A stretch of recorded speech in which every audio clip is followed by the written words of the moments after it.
இந்த அஞ்சலியும், சிந்தாமணி 2 பேருமே சேர்ந்து இப்போ இவ்ளோ பெரிய செயல வந்து பார்த்தீங்கன்னா செஞ்சுட்டாங்க. அதாவது அந்த ரூ. 2,00,000 பணத்த நம்ம இலக்கியா தான் குடுத்தாங்க. இத அவங்க திருடல, ஒண்ணும் பண்ணல. ஆனா இந்த சிந்தாமணி இருந்துட்டு, "என்னோட ரூ. 2,00,000 காணோம்" அப்படின்ற மாரி வந்து சொல்லி, அந்த ஒரு பணத்த வச்சு வந்து பார்த்தீங்கன்னா, இப்போ கேம் ஆட ஆரம்பிச்சுட்டாங்க. அது மட்டும் இல்லாம போலீஸ்க்கெல்லாம் ஃபோன் பண்ணி வர வச்சு, இந்த லட்சுமி தான் வந்து பார்த்தீங்கன்னா திருடுனது அப்படின்ற மாரி சொல்லி, அவங்களோட பீரோல இருந்த இந்த ரூ. 2,00,000 பணத்த வந்து பார்த்தீங்கன்னா எடுத்து காட்டி, இவ்ளோ பெரிய சம்பவத்த சிறப்பா செஞ்சு முடிச்சுட்டாங்க.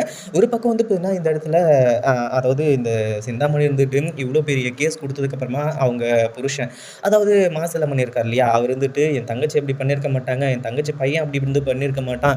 அப்படின்ற மாரி வந்து சொல்லி எவ்வளவோ எடுத்து சொல்லியுமே கூட போலீஸ் வந்து பார்த்தீங்கன்னா, அரெஸ்ட் பண்ணி கூட்டிட்டு போவேன் அப்படின்னு சொல்லிட்டு, இப்போ நம்ம லட்சுமி வந்து பார்த்தீங்கன்னா, அரெஸ்ட் பண்ணி இங்கிருந்து இழுத்துட்டு போறாங்க. ஆனா அதே சமயம் இந்த ஒரு விஷயத்த கேள்விப்பட்டு நம்ம இலக்கியா பயங்கர ஷாக் ஆயிடுறாங்க. ஏன்னா பணத்த குடுத்ததே அவங்க. அதே மாதிரி இங்க வந்ததுக்கு அப்புறமா கண்டிப்பா அந்த பணத்த நான் தான் குடுத்தேன் அப்படின்னு சொல்லிட்டு எல்லார் முன்னாடியும் சொல்லி தான் ஆகணும். ஆனா அதுக்குள்ளேயே இந்த அஞ்சலி இருந்துட்டு பயங்கரமான பிளான்லாம் போட்டா. ஏன்னா அந்த லாக்கர்ல இருந்த நகைய கொண்டு போய் அடமானம் வச்சது, அந்த பணத்த தான் கொண்டு போய் குடுத்தாங்க அப்படிங்கிறது, இப்படி எல்லாமே வந்து பார்த்தீங்கன்னா தெரிஞ்சிடுது. இத பத்தி நீங்க என்ன நினைக்கிறீங்க?